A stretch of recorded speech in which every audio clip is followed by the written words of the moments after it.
सुनीता को जैसे ही होश आता है, वह घबराई हुई हालत में आयरा का हाथ थाम लेती है। उसकी आंखों से आंसू बह रहे होते हैं। कांपती आवाज में वह कहती है, आयरा, कमयार बेगुनाह है। यह सुनकर आयरा सन्न रह जाती है। वह हैरानी से पूछती है, अगर कमयार बेगुनाह है तो वो वीडियो किसने बनाई थी? सुनीता रोते हुए पूरी सच्चाई बता देती है। वह कहती है कि यह सब खावर और फरीहा की साजिश थी। खावर ने उसे शादी का झांसा दिया और कमयार को बदनाम करने के लिए गंदी वीडियो बनाने को मजबूर किया। फरीहा ने उसे पैसे दिए और कमयार की ड्रिंक में नशा मिलाया ताकि वह कुछ समझ ही न पाए।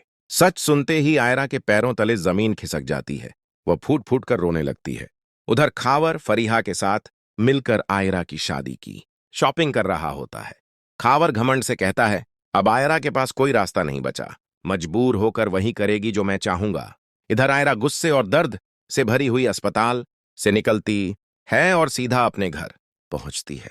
घर में वह देखती है कि खावर इरफान साहब के साथ आराम से चाय पी रहा है। जैसे ही आयरा दरवाजा खोलती है, वह बिना कुछ कहे खावर के मुंह पर जोरदार थप्पड़ मारती है। इरफान साहब गुस्से में आयरा को डांटते हैं, लेकिन आयरा कहती है, बस कीजिए पापा, आज मेरी नहीं, सबूतों की आवाज बोलेगी।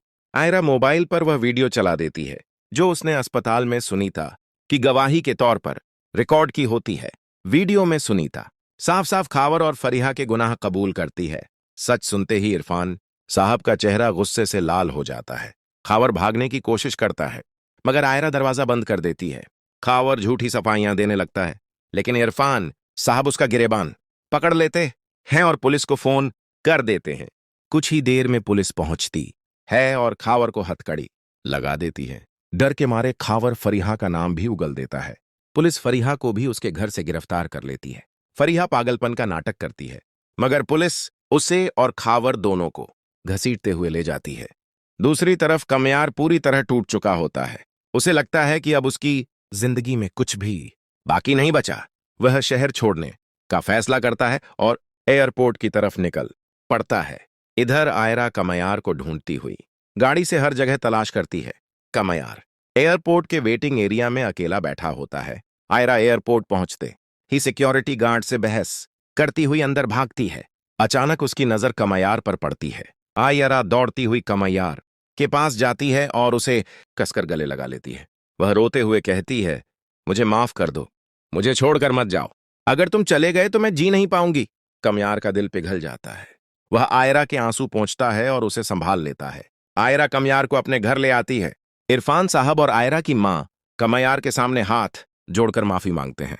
इरफान साहब कहते हैं, बेटा मैंने तुम पर शक किया, मुझे माफ कर दो। कमयार बड़े दिल से सबको माफ कर देता है।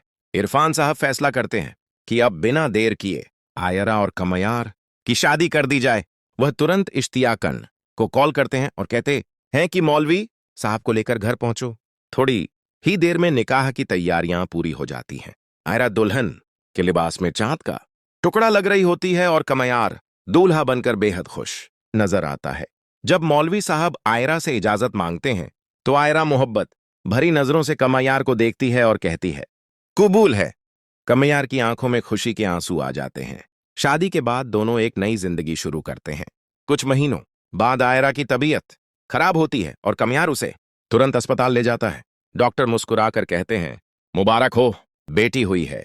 यह सुनते ही कमयार खुशी से झूम उठता है। वह आयरा के पास जाकर कहता है, आज तुमने मुझे दुनिया की सबसे बड़ी खुशी दी है। आप क्या सोचते हैं? क्या आयरा को पहले ही कमयार पर भरोसा कर लेना चाहिए था, या हालात ही ऐसे थे कि वह मजबूर थी? अपनी राय कमेंट सेक्शन में जरूर दें। वीडियो पसंद आई हो तो लाइक करें, चैनल को सब्सक्राइब करें। मिलते हैं अगली वीडियो में। अल्लाह हाफिज।